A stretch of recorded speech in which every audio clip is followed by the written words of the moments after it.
Well, Yes. first off, thank you so much for joining us Of on Culture course. Meets Money. I much appreciate it. I remember when Nyla brought up your profile, and I was like, oh my gosh, I love her energy. Like, I love her. Sometimes, you talk to people about finance, kind of like, yeah, let's talk about money, but like your vibe, your energy. So I would say from the beginning, like I was a super big fan of like your just energy in general.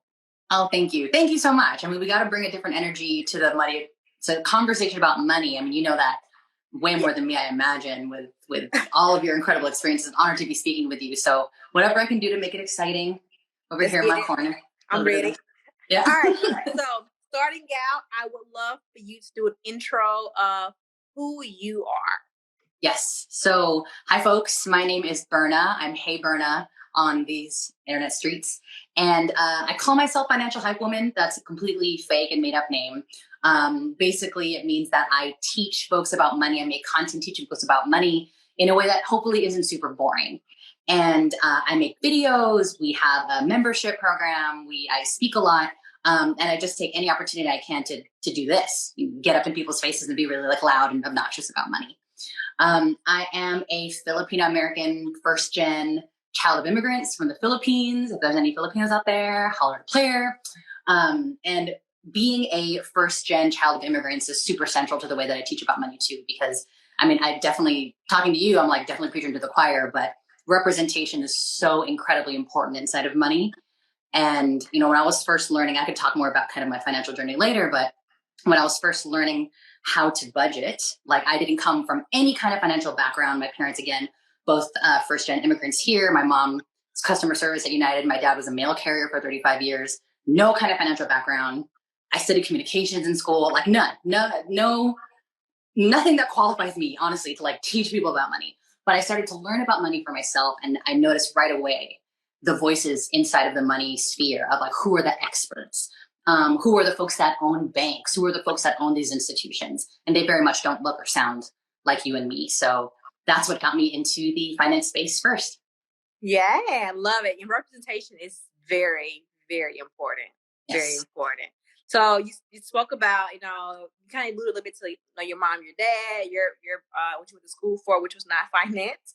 So that leads into today's conversation, which is talking money or conversations with family or friends about money, which is very different from other cultures. And I say other cultures, obviously, most whites is very different from how everyone else talks to their family about money or the understanding also of money.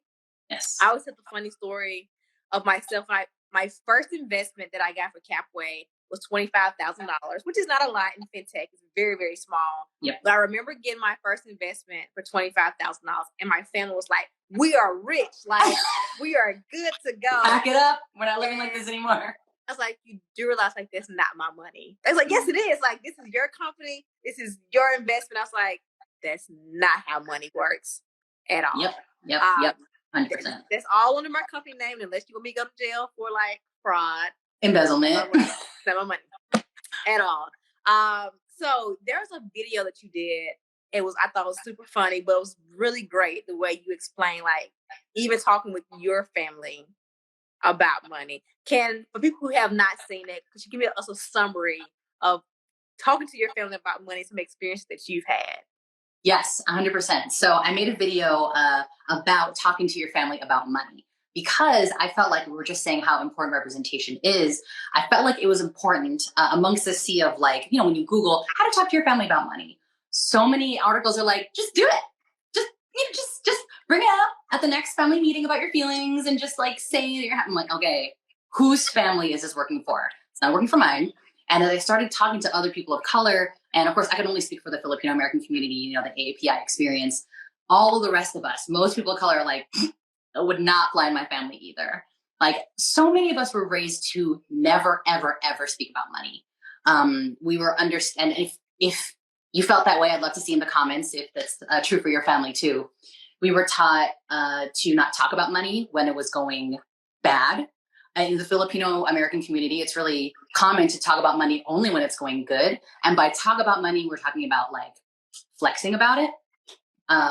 And these things, we weren't taught them. No one sat us down and was like, it is not okay to talk about money. You need to stop talking about money. It's the cues that we got, social cues from our family and our friends, where it's just, you zip it when the conversation comes to money. Specifically my family, there were situations in which like we should definitely be talking about money, but we're not. For example, my family got kind of caught up in the 2008 housing crisis. And my parents were sort of talked into like, take a bunch of money out of your current house now in the San Francisco Bay Area, good idea. And then buy all these other houses like out in the middle of nowhere. The housing market, it's your time right now, like whatever. Basically that kind of steamrolled downhill into us having to file for bankruptcy. And that's one of the moments in my life where I was like, okay, I can tell things are going bad with money. I can tell people in my family are stressed, but we're still not talking about it. I can see the bills on the table. I can see the like big scary notes and the scary mail. We're still not talking about money. And that's how far deep it goes. Like you could be at your absolute lowest financially and you still won't talk about money outside or even within your family. And so, but also on the flip side, especially in the Filipino American community, it's really common to flex what you are doing with your money, even if you can't afford it. So when I speak on money and workshops, I call it the sort of Filipino frugal flex theory, where it's like the reason that we grew up so confused about money, because either at any point in your childhood, your family was being hella frugal, like ridiculously frugal, like bringing Tupperware of Filipino food to the movie theater, frugal, and like buying knockoff everything from the Philippines, frugal. We have rice at home. We're not going to McDonald's, kind of frugal. But then you go to a family party or you even go on Facebook. Somebody has a new car. Somebody went to Santorini again. Oh my gosh, she's wearing the Louis Vuitton. She got the Coach bag, even though they're not making as much, like making as much, maybe less than your family. So it's very confusing. You're like, okay, we pinch our pennies, but we throw them at each other when we can socially. It's very, very confusing. So, I made that video about how to talk to your family about money. And I'm rambling at this point, but do you want me to kind of go into what the tips that I give? Yeah, definitely. Okay. Well, I will say it's funny as you're speaking, people are talking about their stories as you're talking about your stories, it's super hilarious, which is why I said, when mom was like, yeah, we got rice at home. And I would say that's the same in the Black community. I think we've all seen parents are like, when the kids like, I want McDonald's. And the mom's like, you got McDonald's money? You got McDonald's money? You got McDonald's money? Like, no, like that gonna happen. So I think it's in reading the stories as you're telling your stories, like super, super interesting. Like, it's clearly that's something that happens across different cultures. And I would say definitely in the Black culture, I think we've all heard the saying of what happens in this house stays in this house. Mm-hmm. And that's definitely when it came to money. If the lights are off, if you're struggling, nobody's supposed to know except people inside of this house. And to speak about it to anybody else was like the biggest betrayal of family ever. Exactly. And if anybody asks, we're doing fine. Like, it's something that you're supposed to keep inside. It's something that you're supposed to stay tight-lipped about. So of course we all grow up with that, with a shame. Even when we go off, we leave our homes, we become adults, and we're like, oh snap, an entire childhood spent not talking about money means I don't know anything about money. Now it's time for me to learn on my own. But it's incredibly difficult for us to have conversations about money because we spent the first 15, 20 years of our life being like, money is bad. Shut up about money. Don't ask anyone about money. I love what you brought up about how there are certain principles that go across all cultures. Like in the Filipino household, it's we have rice at home. In the Black community, it's do you have McDonald's money? That's why when you start talking to other folks from other cultures, it's the same principle all the way across. It just sounds different, or it's in different languages, or it's in different phrases. But like, I would love if anyone's would like to join in the comments. I'd love to hear from other cultures too. Like, what's sort of the shamey thing that your family said of just like, what? Today we don't have money, and here's how I'm going to tell you about it. It's so fascinating. But some of the ways that I have tried to kind of break into the conversation about money with my family, because, we can't go up to our family members and start, for example, we learn about savings accounts. I can never, ever, ever go up to my parents and be like, so what's in your guys' savings account? I feel like you guys are really bad at saving. So I feel like we should just open a savings account for you. Or why are you buying that? You really need to save money. I would get whacked across the face with a slipper, like so fast. I've had so many folks suggest to me, like, just bring it up with your parents in conversation. I'm like, you don't understand. the years of like awkwardness and shame that we're fighting through when we just go have those conversations. Right. And so I try to do, one of the ways that I suggest is like the sneaky back way. And I call it like getting your family into storytelling mode. So of course, our, you know, in the Filipino community and Asian American community, if you're a daughter, especially for me, I'm the youngest and the daughter, there's very much this sense of like, you need to know your place, right? Like you don't speak back to your elders. You don't go teaching your elders stuff, or else they might think that you've gotten big headed or that you're ungrateful. There's very much this sense of like lifelong obedience, even when you become an adult. And so instead of being like, I'm an adult now, I'm going to tell you what to do, I ask my family to tell me stories about money. And I suggest folks use sort of like softball questions, maybe when you're like at dinner or the next time you're on Zoom with them, and just ask them like casual kind of curious sounding stuff. Some of my favorite questions are like, do you remember what you did with your very first paycheck? Like, let's take it back. What did you do with your very first paycheck? And that gets them into this like, yes, what I did. And then you can ask them other questions. Like one I really love that I think is really telling is like, if you won $1,000 today, what would you do with it right now? And get their opinion and see. So your job then is when you get your family into storytelling mode, you have to become like detective, and you have to sort of take out the lessons and the stories out of their story. You have to take out the money lessons out of their stories, because it's really difficult to ask these things straight up. Yeah, you know, we have a feature in our app called Money Talk. And what we do is we ask these questions that you definitely not going to talk to anybody else about, but it's very anonymous. So I'll say like the last question we asked was, how much money do you make per year? Like, what's your salary? And of course, when you answer, it's completely anonymous. But I believe that the most that we have right now is people that make between $10,000 and $30,000 for a salary.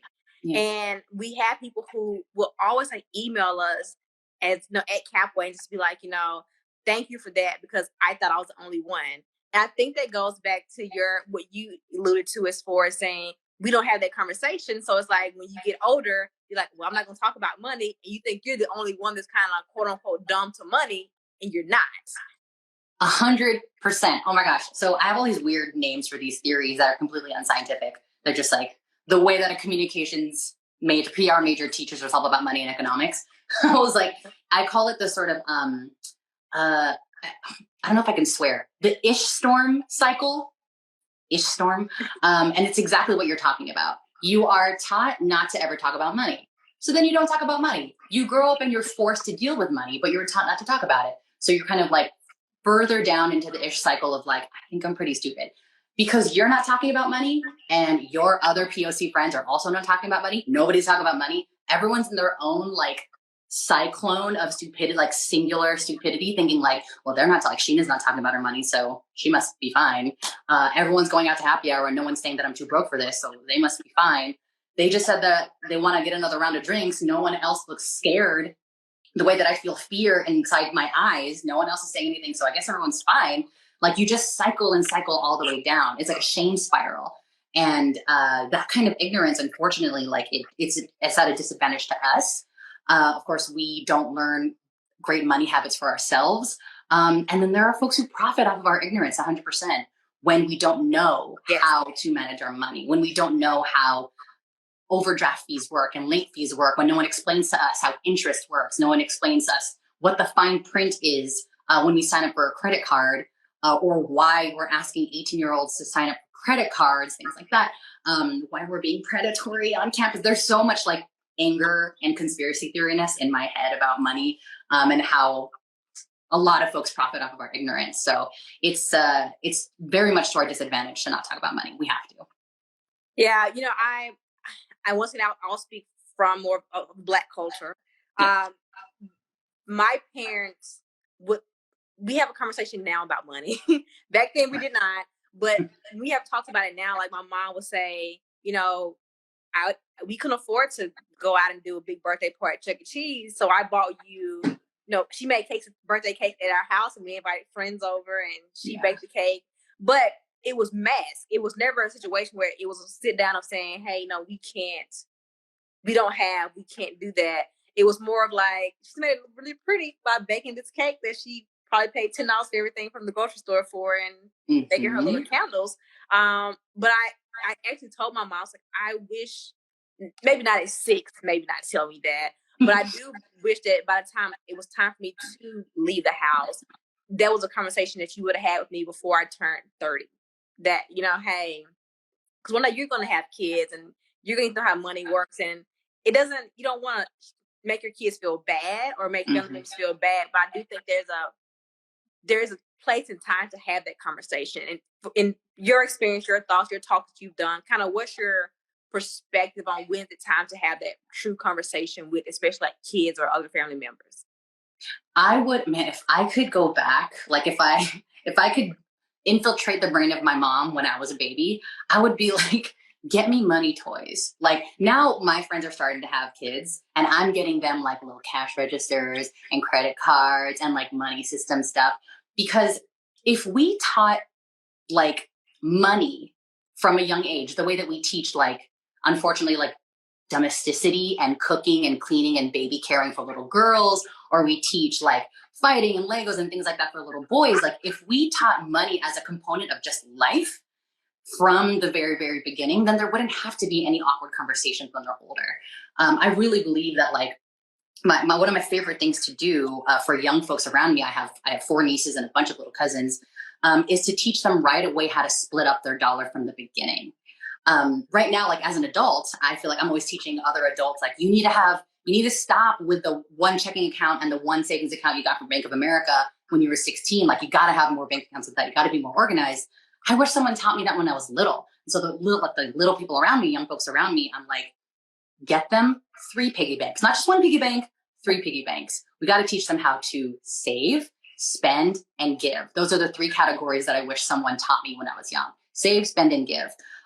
Breaking up your dollar, any dollar that you get, is so crucial to understanding budgeting and understanding how to make money cover your life, as opposed to make money feel like something that you have to like clutch and hold on to or like spend emotionally. If someone taught me that money is a tool that you can play with when you were much younger, then you wouldn't have to have awkward conversations growing up. I wish, just like you were saying about like, so many of these money lessons are taught to us masked. Like your mom didn't go like, this is how much the expensive cake is, and so we're getting the cheaper cake. I kind of wish we had conversations more like that.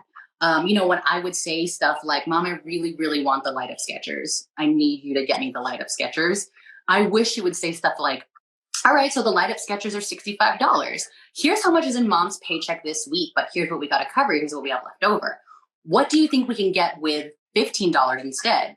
That's why we're at Payless. Look at all these amazing shoes. You can explain it to me like, absolutely not. Shame first, punishment first. Don't ever ask me those questions again, because then you cut off a children's curiosity. They can't even be curious about your money. The way that you react as an adult tells them instinctively, like, let's not make Mom mad like that again. Let's not make that mad like that again. So just having that conversation be a lot more open, making it about like money, making it unemotional. I think that's something that a lot of white privileged folks around me grew up with, is that they were like, my family taught me that money was a tool. Money's just a means for you to get what you want to get. Like, it's not emotional. It doesn't have to be scarcity or whatever. And I was like, that's not how I grew up. Like, money's extremely emotional. It goes from that. Do you have McDonald's money to? So I'm barely making paycheck to paycheck. This is how much Mom has made. Yes. I can't afford to go pay $4 for McDonald's 4 times a week, because I never thought about it like that though. I haven't. I wish that like much just more sense. Exactly. And if you broke it down as, money is a tool, and sometimes you have it and sometimes you don't, but that doesn't mean that your mom is a bad person for not having the money. It doesn't mean that your family is bad for not having the money. There's so much that we instilled so much emotion, or so much emotion was instilled in money for us when we were young, that when you grow up, you have that same emotion towards money. Like if I could go back, and in my childhood, it was like, well, we don't have enough money for that, but we have enough money for this. It's a logical conversation. Like we have this much money. What can we do with it? As opposed to, don't ever ask me again. We don't have that kind of money. Like if I was just taught that like money is a thing that you have or you don't, you get it this way, you get it that way. Here's what we can do with it, and be logical about it. Let's be collaborative and talk about what we can and can't do. That's a totally different money conversation than like, don't ask me. Yes. For sure. I didn't. Gosh, this time is running by so fast. So if you guys have questions, make sure you drop your questions in the comments so that we can get those answered.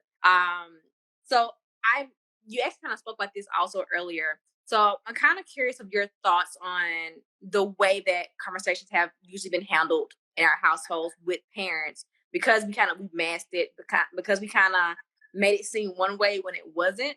Mm-hmm. I do think social media definitely plays a huge role, but do you feel that those childhood ways of not having money conversation with our parents has also led to what we see now, people who will go out and look one way when the truth is it looks a whole different way? Do you, mm-hmm. Once again, social media definitely plays a role, yes. But do you also feel that that does also still come from some of those conversations that we don't have in our households growing up? Oh yeah, absolutely. Yes. So going back to what I was saying about the frugal flex theory of like behind closed doors, your family's being extremely frugal, where other people can see it. Like for us in the Filipino community, before there was Facebook, there was a family party. That's where you go to show out, right? That's when you make sure you're wearing the nicest thing. You bring the latest Louis Vuitton, you bring the latest Coach, nice shoes, roll up in the nicest car. The family party was Facebook at the time. So we learned from a very young age what it is to be like behind closed doors. I can't afford it. Anyway, we're showing up. Oh my God. Like, it's just that their stage was the family party or the family barbecue, the family gathering, the church on Sundays, the wedding when everyone is like, finally get to see each other. Our stage is social media. It's the same exact thing. Those behaviors translated directly to us because nothing came in between to teach us otherwise until now, of course. Until now, we have better financial education. So there's a direct link. It's just we have different stages. What's crazy now is like the stage first was a family party, and we observed our parents doing that in that environment. And we're like, okay, that's what you do with money. I guess that makes sense. You hide your problems and you show everyone how cute you are. Then we got on social media. We did that exact same thing. I definitely can't afford this trip to Santorini, but here I am.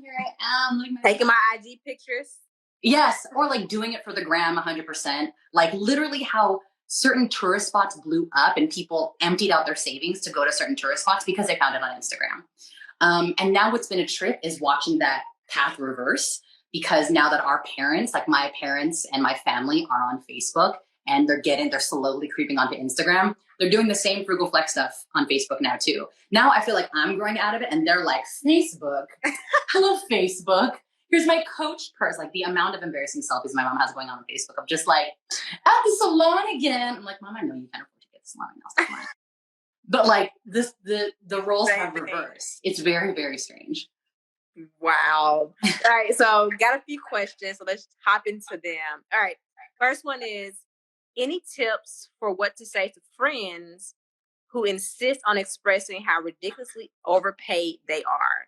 It almost feels like they feel guilty about it. It defaults to saying that's cool. I default to saying that's cool.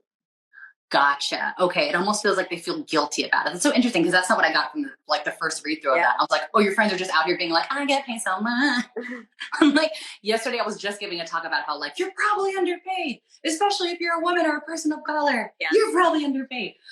If you have friends who are overpaid, first of all, if they're saying it in that sort of like, oh, I'm so overpaid. Like, I'm fine. It's crazy. That's crazy. My first clapback that came in my head was just like, so what are you doing with that money to help the planet? There is so much going wrong in the year of our Lord 2020. Like, are you putting any of that money towards helping the world? Like, so where's the last place that you've donated to? How are you mobilizing that money to fight what's going on in the world? Like, you've got all this extra. There's so much extra that people could really use. Those dollars could really fight for somebody in terms of donations or mobilizing people to vote. Like, that's a really good way to spend your money if you feel like you're being overpaid. That's if they feel fake guilty about it. If they feel real guilty about it, actually my answer is the same. Like, if you feel guilty about it, then use it to help people who are less fortunate than you. Guilt can be answered by giving back to the world. And like funds, I was saying something the other day.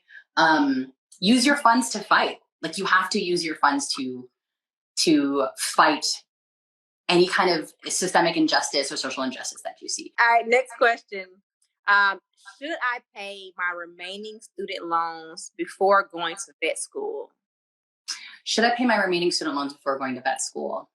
I would say that sort of depends. Time-wise, I'm not sure in terms of like the veterinary career, if like time and age is against you. You know what I mean? Like, do you need to rush directly into vet school because like age-wise, you have to catch onto a certain like career ladder of the rung, or like you need to be like, I don't know, like you can't, do you age out of certain places in your career if you're going to vet school? I'm not sure, because I would say like in a perfect world, I would love for you to pay off your debt before you take on more.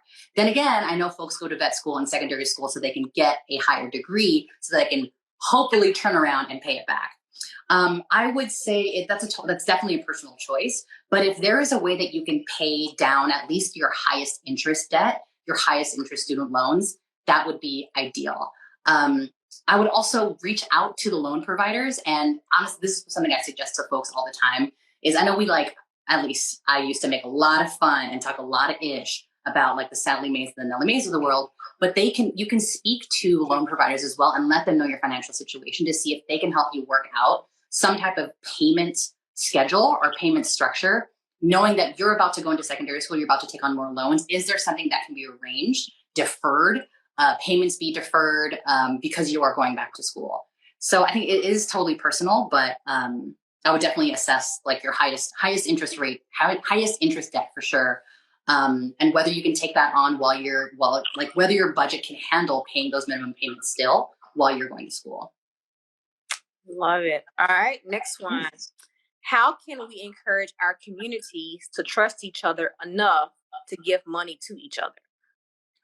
That's super interesting. Our communities to trust each other enough to give money to each other. I think, first of all, I think you bring up a really good point in that the money conversation and the shame around it has gotten so deep that we can't even trust each other. And so I think what's incredibly important is bringing up that topic of community. Do you have people in your community, in your life, that you can trust with a money conversation, even if it's not people that you're trying to give to? Do you trust, like for me, I'm like, do I trust any other Filipino people to talk about money in a safe way? Do I have any family members that I trust to talk about money? I think we are all, especially people of color, are in dire need of financial friends and money communities that we feel safe in, where we can just talk, like first of all, like unpack our own financial baggage before we go giving money to other people. Because it's almost like that saying of just like, you'll never love another human being unless you learn to love yourself. Like, don't be in a relationship unless you love yourself. I'm like, let's unpack our financial baggage with people in our culture, with people that we feel safe with first, so that we can figure out what bad money habits we need to unlearn that stuff, and then think about giving. Because if you give without understanding your own financial baggage, that stuff is it's gonna follow after that action. You might be resentful of who you're giving to. You might feel distrustful. Part of unpacking your financial baggage is, why do I distrust the people around me that I'm trying to give money to? What is it that I'm assuming about this person, what they're gonna do with my money, how they're gonna wrong me with my money? Why do I make that assumption?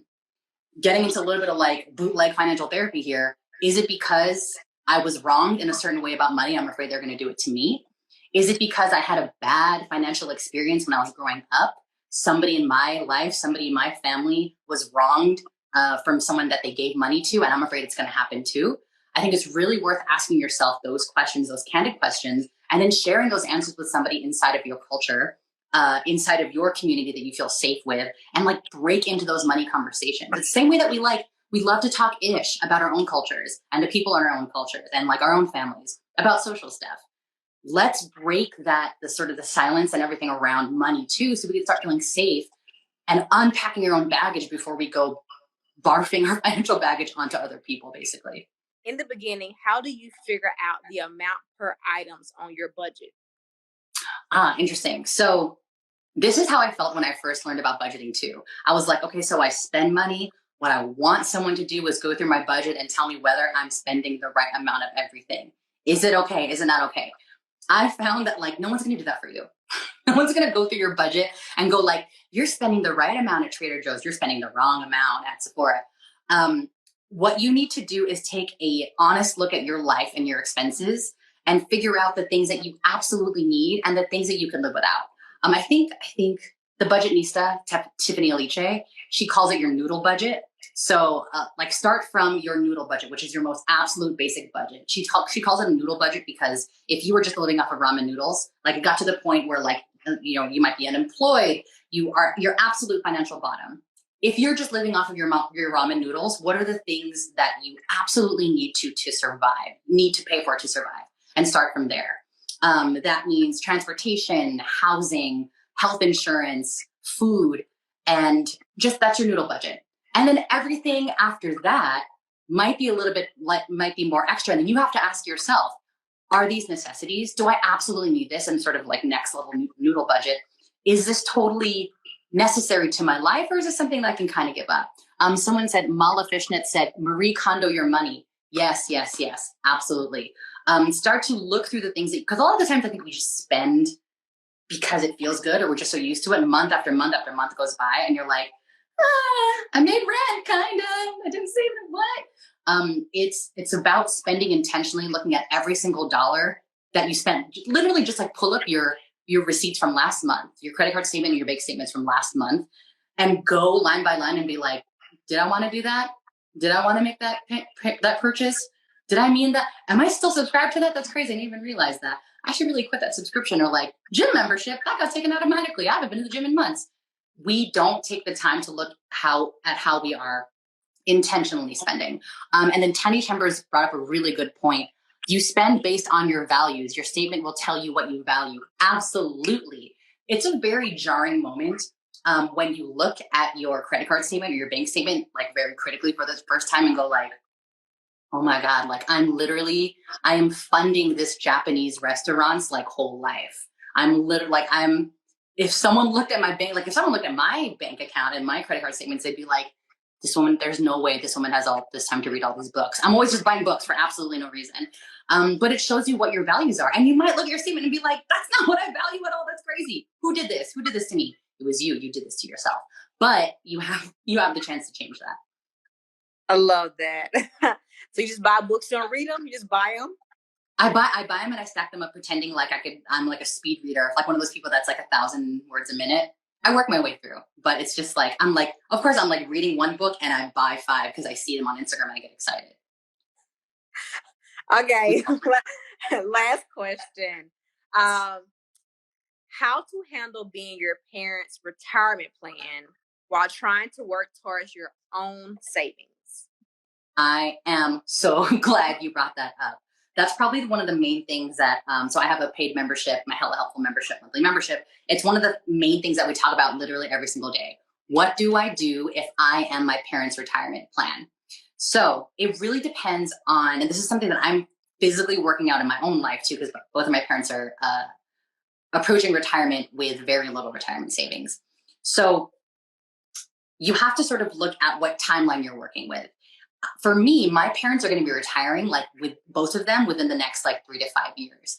And so that makes me, that puts me on a much shorter timeline. Because normally I'd be like, you put on your financial mask first before you help other people. It's like being on the airplane. But if you're older and you've got parents who are retiring like in 10 minutes, then that means you have to start looking at their retirement as kind of a bill that you would take on. And that's just, that's from speaking from my family. I feel very much that like, I want to help my parents retire. I want to be there for them. They don't have retirement savings. So I have to think of it as like, in a perfect world, they'd be getting Social Security or pension. They won't be. They're not getting a monthly thing. So how can me and thankfully my siblings provide that pension for them? I call it like bootleg Social Security or like bootleg pension. Then that means it's taking a look and hopefully taking a look at your parents' finances or having eventually working your way into a candid conversation where you get to find out what is it that they pay for every month and how can you start to fund that regularly between you and other family members. There is an incredible financial educator I love. Her name is Yaneli, Miss Be Helpful. And she has, I want to say 11 brothers and sisters, either 7 or 11 brothers and sisters. And they got together and they opened one joint savings account, a high yield savings account. And every month they contribute what they can, but they've agreed to a total amount that it needs to hit every month. That like a total kind of deposit between the 11 of them. They give what they can, but they try to hit that total. And basically it's like they've created the retirement savings, the like cycling through retirement savings for their own parents. Wow. It's unfortunate that a lot of us, like we have to create our own parents' retirement pension and Social Security because they have been failed in so many ways. But that's sort of the road I'm looking down right now. I love that. That's we've had a conversation before about we call black tax, and it gets. I mean, it gets. Gosh, that can be probably a 5-hour conversation. That gets really, really deep for sure. Okay, so this was absolutely amazing. Absolutely, it was everything that I expected it to be. So thank you so much. So before we let you go, we always ask our guests to give us a financial or money hack. So you kind of actually gave us one when we first started about the dogs. So we're asking for a different one. So yes. There is a money hack that everyone who's watching now will watch later can walk away and be like, I didn't think of that. That's going to help me save money, think of money in a different way. What is a money hack that you can leave us with? Of course. So first, for those of you who weren't here in the very beginning, Sheena and I, we opened this by talking about the fact that I'm not in my own house right now. I'm dog sitting for a friend. And it is my favorite means of staycation. It's in my city. It's my friend. I know them. They went away, and I get to live in this house that's not mine and change up my scenery for free. / you can get paid to dog sit and house sit. I would recommend trustedhousesitters.com. I basically spent a year dog sitting in Asia. Okay, that's a whole other life. One of my favorite financial hacks ever, it's really more emotional than anything, is nicknaming your bank accounts crazy stuff. So I love to go in and nickname my bank accounts crazy, like names, song lyrics, whatever, because that's one of the first things that I always tell people, especially young people.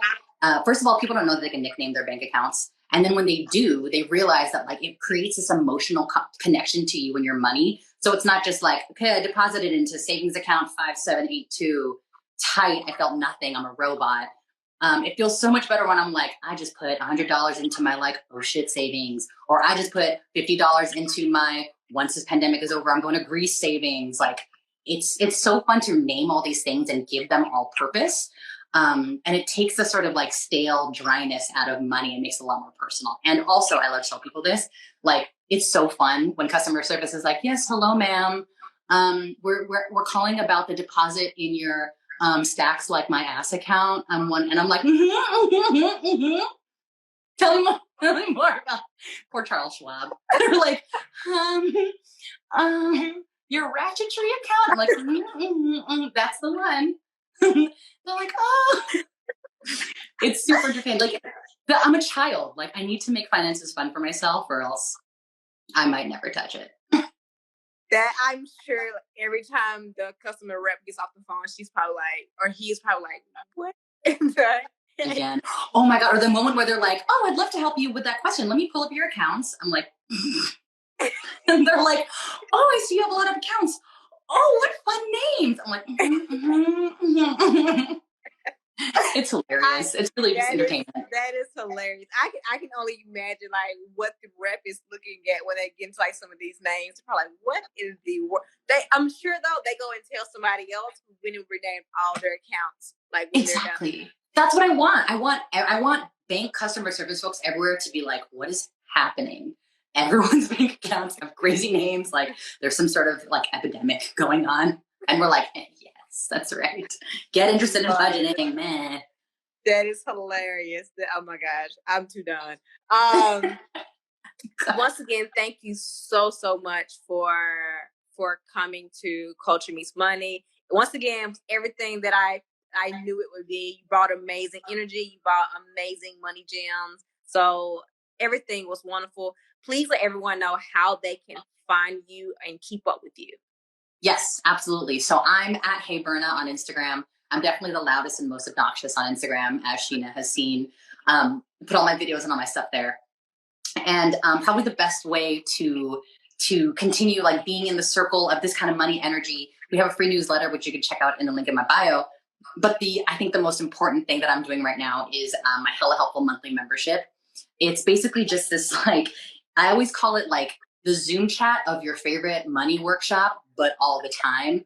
And specifically for people of color and first-gen children of immigrants. We have very specific money needs and very specific money complaints.